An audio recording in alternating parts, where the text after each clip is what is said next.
नमस्कार साथियों, मैं कुणाल आप सभी का संस्कृति आईएएस यूट्यूब चैनल पर स्वागत करता हूं।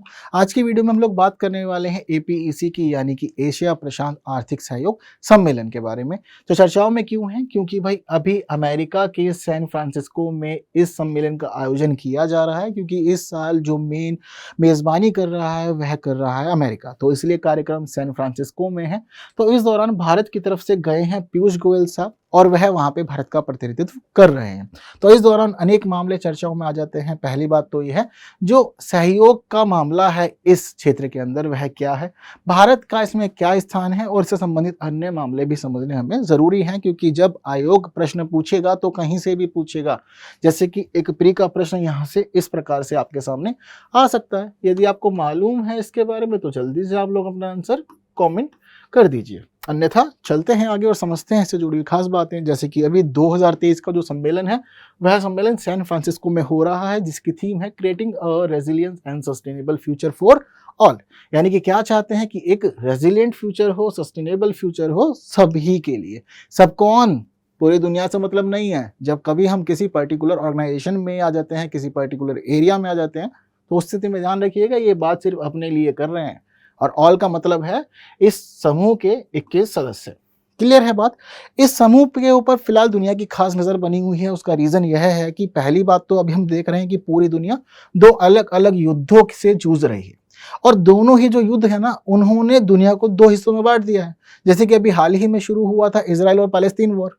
हालांकि यह जो वॉर है एक पर्टिकुलर क्षेत्र में हो रहा है, पर फिर भी दुनिया दो भागों में बटी हुई है। एक समर्थन कर रहे हैं इजराइल का, दूसरा समर्थन कर रहे हैं पैलेस्तीन का। कोई चाहता है कि पैलेस्तीन उभर जाए, उसका कब्जा हो, कोई चाह रहा है कि इजराइल नियंत्रण स्थापित कर ले। वहीं दूसरी स्थिति आप सभी ने देखी, रशिया और यूक्रेन की। लंबा समय बीत गया है, बट वहां भी डिवीजन इसी प्रकार का बना हुआ है, तो देखना चाहते हैं कि क्या उस पर नजरिया रहेगा।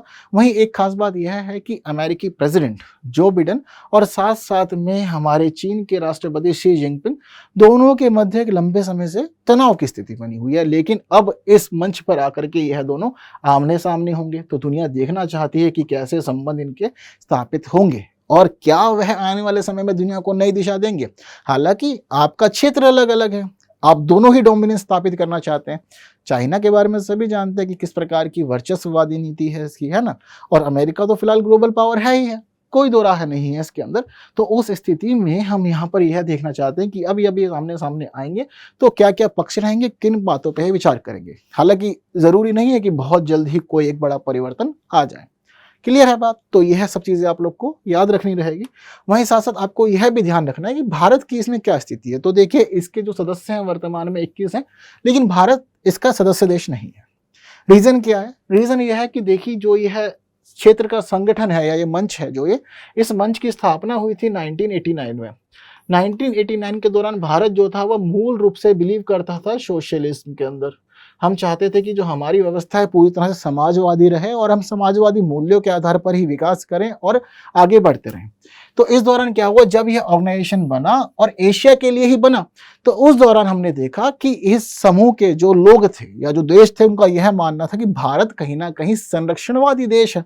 वह संरक्षण में बिलीव करता है, खुद को खुद तक सीमित रखना चाहता है, अपनी इकोनॉमी को खोलना नहीं चाहता। लेकिन एपीईसी एक आर्थिक सहयोग मंच है। अब आर्थिक सहयोग मंच आप कब जुड़ सकते हैं? जब आप अपने क्षेत्रों को दूसरे के लिए खोलेंगे और जब दूसरा आपको अपने क्षेत्र में आने की इजाजत देगा। भारत समाजवादी मूल्यों पर चल रहा था, लेकिन भारत ने फिर भी 1991 में हर एक चीज अपनाई। आपको याद होगा, हमने एलपीजी अपनाया, ठीक है। चाहे लिबरलाइजेशन हो, प्राइवेटाइजेशन हो, ग्लोबलाइजेशन हो, हमने एक्सेप्ट किया। उसके बाद से भारत दुनिया से जुड़ा और हमने हर एक मंच पे जाकर अपनी उपस्थिति दर्ज करनी शुरू कर दी। ये एक खास परिवर्तन हुआ था इस दौरान। क्लियर है इतनी बात? अब 1991 से ही भारत लगातार रुचि दिखा रहा है कि आप हमें इसमें शामिल कर लीजिए। अब शुरुआत में क्या हुआ कि व्यवस्था तो बदली, है ना, चीजें चेंज हो रही हैं, मामला बदल रहा है। उस दौरान तो भारत की स्थिति अच्छी नहीं थी, बहुत ज्यादा आप परेशानी से जूझ रहे थे, तो भारत को उस समय थोड़ा इग्नोर किया गया, एक खास महत्व नहीं दिया गया। हालांकि कहा गया कि सुधार कीजिए, हम स्थिति को देखेंगे। अभी यहाँ जो स्थिति है भारत की भौगोलिक रूप से तो खास बन गई है। आज के समय में हम 2023 में देखें तो अभी व्यवस्था बदल गई है। भारत के महत्व है एशिया के अंदर, एक खास देश है भारत एशिया का। अब लेकिन यहाँ जो रीजन चल रहा है वो रीजन चल रहा है कि भारत एशिया का देश तो है, लेकिन एशिया प्रशांत के क्षेत्र में अगर हम देखें तो भारत एक आंतरिक देश हो जाता है। अगर तटीय देश होता प्रशांत के मामले में तो हम चाहते कि भारत आए और सहयोग करे, लेकिन आप आंतरिक देश हो गए हो, इस वजह से अभी हम आपको नहीं ले रहे हैं। वहीं साथ साथ एक खास बात इन्होंने क्या करी कि इन्होंने सदस्यता के विस्तार को रोक दिया। अब एक लंबा समय हो गया है जब इस समूह के अंदर या इस मंच के अंदर किसी नए सदस्य को नहीं जोड़ा गया है, वो भी एक बड़ा कारण है कि भारत को इस समूह के अंदर स्थान नहीं दिया गया। हालांकि वर्ष 2011 से भारत की जो स्थिति है वह स्थिति एक पर्यवेक्षक देश की है, और अभी जो 2023 में भारत शामिल हो रहा है इनके इस सम्मेलन में एक पर्यवेक्षक देश के रूप में ही शामिल हो रहा है। वर्ष 2011 से भारत एक पर्यवेक्षक की भूमिका निभा रहा है। 2015 में एशिया प्रशांत क्षेत्र और हिंद महासागर क्षेत्र को लेकर के यूएस और भारत के बीच में एक संयुक्त रणनीतिक विजन पेश किया गया था। इस रणनीतिक विजन की खास बात यह थी कि इस विजन के अंदर एपीईसी का उल्लेख भी किया गया था, और जो एपीईसी का इसमें उल्लेख किया गया था उसमें अमेरिका ने भी रुचि दिखाई थी कि ठीक है, आपको शामिल करने के लिए कि आप कुछ ना कुछ काम करेंगे, आपके लिए विकल्प उपस्थित करेंगे, तैयार करेंगे ताकि आप शामिल हो जाए। लेकिन कहते हैं ना कि कुछ बातें होती है, कसमें बातें, प्यार वफा सब बातें हैं, बातों का क्या, वही वाली स्थिति यहाँ पर हुई। आप अमेरिका के साथ रहे, बातचीत सारी हुई, व्यवहार अच्छा किया, लेकिन उन सबके बावजूद अभी तक इस तरफ कोई भी कार्यवाही नहीं हुई है जो कार्यवाही होनी चाहिए थी। क्लियर है बात? तो इस प्रकार से भारत का लगातार इंटरेस्ट बना हुआ है इसमें, लेकिन उसके बावजूद भारत को यहाँ पर स्थान नहीं दिया गया। क्लियर है? तो याद रखिएगा कि भारत एपीईसी का सदस्य नहीं है, क्योंकि आयोग आपसे पूछ सकता है कि सदस्य है। क्लियर है इतनी बात? वहीं अगर हम इस समूह के बारे में देखें तो 1989 में स्थापित हुआ था। मूल रूप से यह आर्थिक मंच है। आर्थिक मंच का मतलब यह है कि हमारे जितने भी सदस्य देश हैं, हम चाहते हैं कि उनको आर्थिक स्थायित्व मिले, और आर्थिक स्थायित्व मिलने के साथ साथ वो आपस में इस प्रकार से जुड़े और इस प्रकार से कार्य करें कि सभी के हित सुनिश्चित हों और सभी देशों का आर्थिक विकास भी संभव हो, वह सभी विस्तार करें, लगातार आगे बढ़े। क्लियर है इतनी बात? तो इसी क्षेत्र पे काम यह कर रहा है, आर्थिक समृद्धि का उद्देश्य इसने लिया हुआ है। आज के समय में इसमें 21 अर्थव्यवस्थाएं या 21 देश शामिल हैं जो अपने विकास के लिए और बाकी सबके विकास के लिए लगातार कार्य कर रहे हैं। और इस समूह की जो उपलब्धियां हैं वह सब भी अपने आप में खास है, क्योंकि यह समूह पिछले लंबे समय से अच्छा खासा प्रदर्शन कर रहा है। इसके सदस्य देशों की अगर हम बात करें तो मानचित्र पे देखते हैं इसके कुल 21 सदस्य देश हैं।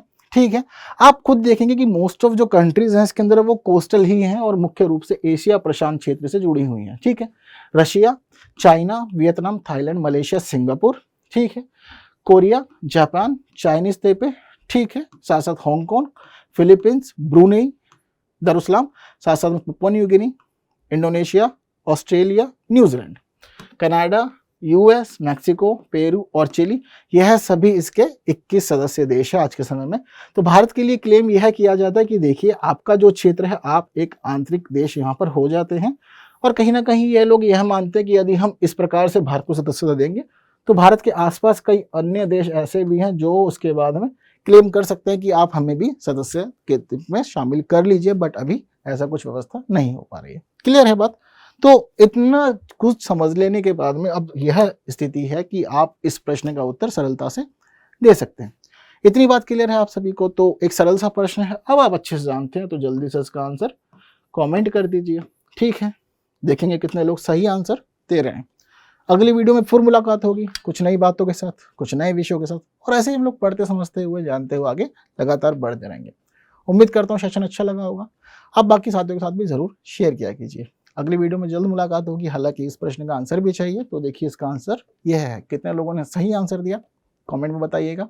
अगली वीडियो में फिर मुलाकात करेंगे कुछ नई बातों के साथ। तब तक के लिए विदा दीजिए। Thank you so much.